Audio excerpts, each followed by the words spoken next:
Once upon a time, in a faraway land, deep within an enchanted forest, there was an old, gnarled tree.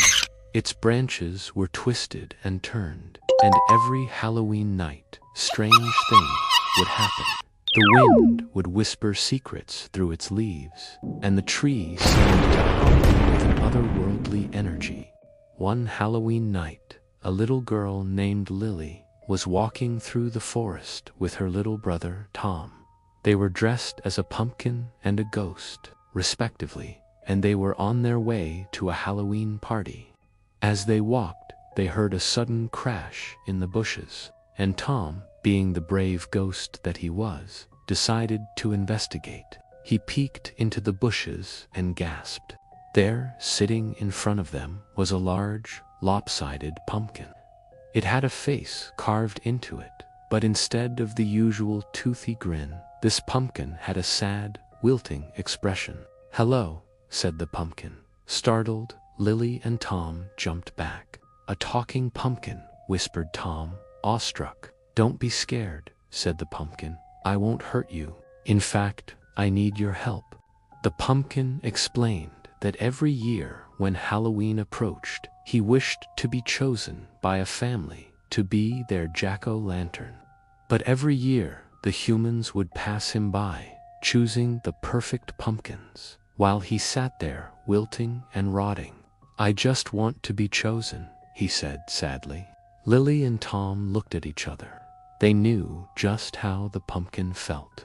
Every year they wanted to go to the best Halloween party in the forest, but every year they were too scared to knock on the door of the big manor at the end of the path. It was a spooky, creepy old house with boarded-up windows and overgrown ivy swallowing up its facade.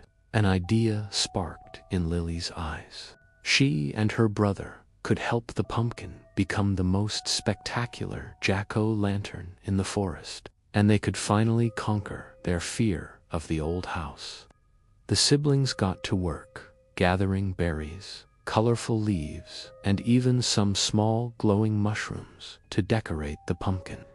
They made a masterpiece, and the grateful pumpkin beamed at them with his glowing mushroom eyes. When the party-goers arrived, the pumpkin was the first to be chosen. He beamed with joy as Lily and Tom placed him on the doorstep and knocked on the door. Together, they were no longer scared. They had a brave pumpkin friend with them, and the thought of all the other children staring at their amazing jack-o'-lantern gave them confidence. As they waited for a response, the pumpkin started to glow, brighter and brighter, and suddenly the door creaked open. A smiling witch stood before them, holding a cauldron filled with what looked like warm apple cider. "Well, hello there," she said warmly, gesturing for them to come in. "I wasn't expecting visitors tonight, but I'm glad you came. Come in, come in." And so Lily and Tom entered the house with their glowing pumpkin. Inside, it was everything they had imagined a witch's house would be like, filled with bubbling cauldrons, stacks of spell books, and even a friendly black cat who rubbed against their legs, purring. The witch led them into a large hall where several other costumed children were gathered.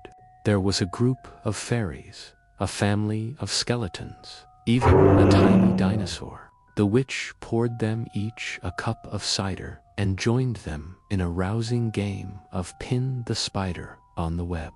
After playing several games and eating plenty of candy, it was time for Lily and Tom to head home. The pumpkin was carried by two burly skeletons who had chosen him as their jack-o'-lantern, and the children waved goodbye to their new friends. As they walked home under the light of the full moon, Lily and Tom realized something.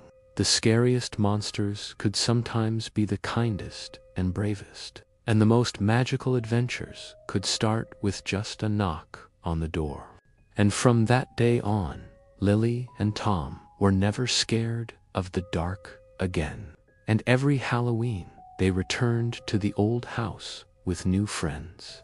proving that sometimes the things we fear the most are just the things we don't understand. The end.